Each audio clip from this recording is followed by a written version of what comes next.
Good morning, class. My name is Sel, and today I'm going to talk to you a little bit about skateboards. So, by the end of my speech, you should know the difference between this, and a little bit about where they came from. Now, 80,000 of American teens end up in the ER every year because of this. Why is that important? It's not. All that means is that 80,000 of our teens screw up so bad every year. That didn't go right. All it means is that out of the 12.5 million skaters in the United States that we have today, 80,000 of them screw up enough to end up in the ER. Now, skateboards were invented in the 1950s. They were inspired by the surfers in all the coastal cities, and that posed a problem because in the 1950s, that was a thing. So what the Ayllon kids did is they took a piece of plywood, attached 4 roller skate wheels to the bottom of them, and went off. Those were the first skateboards. There was no real claim to who made them first or where they started, but that's how they began. Now, those skateboards would have been really hard to maneuver. But it gave way to what ended up being one of the most dominating fads that we have in the States today. It gave way to snowboarding, wakeboarding, riverboarding, dirtboarding, longboards, and skateboards. I'm going to start out with the boards that actually ride on pavement today, and the first is the shortboard.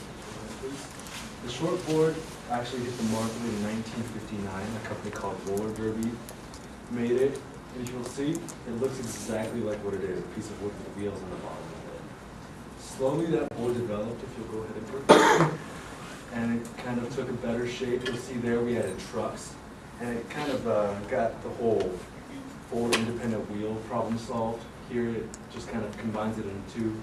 And that swivels so that you can maneuver a lot better. We'll go ahead and click. The next improvement we got on the skateboard was the kicktail. The kicktail allowed us to do the main trick that comprises 80% of our tricks, and that's the ollie. Basically, it just makes us get in the air. Could I borrow your skateboard, please? Yeah, definitely. And so then you'll see the finished product. This is our skateboard. Modern day shortboards. We'll go ahead and click. So what makes a skateboard up are obviously the deck, the wheels, the trucks, but it also has bearings in there. Now those are the main parts. You can have grip tape, that's a preference, and you can also put risers. I don't have risers on my shortboard, but risers just give you a little lift depending on how you like to ride. And that's what makes a skateboard up. But what a skateboard actually represents is something completely different. When skateboards came about, there was no designated areas to skateboard. And in the 1970s, we started our whole fight the power thing. And so we were trying to rebel against all the rules. So skateboarders who had no place to ride dominated everything. They did the sidewalks, they did school campuses, they did emptied out pools. So that's when we hit our peak in popularity. So what ended up as the quest to be able to surf on pavement turned into something so completely different that we can't even call it that. Now, pavement surfing actually takes its true form in the longboard. If we'll go ahead and click. The longboard developed sometime between now and 1959, obviously. That's one of those things that we really have no idea where it came from. But the main thing that you'll notice is that it's much longer. This is actually a shorter longboard. The reason that it's longer is that it disperses your weight a little more evenly, which allows for a smoother ride.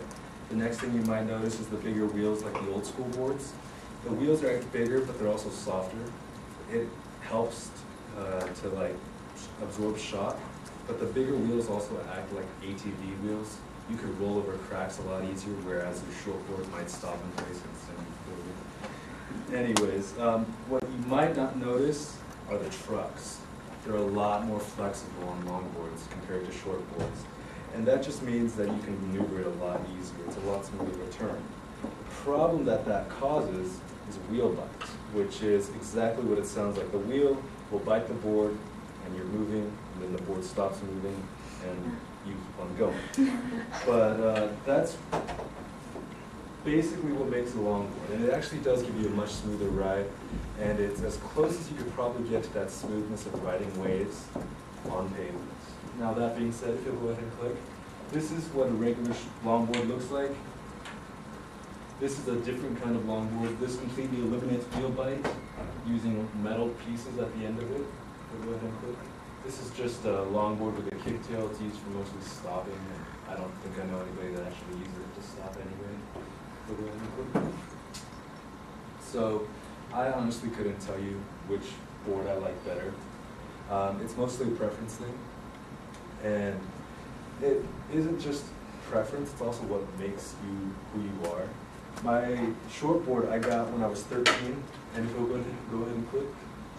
It originally had the Dark Star Knight on it, and after much learning how to skateboard, it wore away. But when I got this board, I thought I was a total bad boy, and so I got this board, and I found that it was specifically designed to work on habits.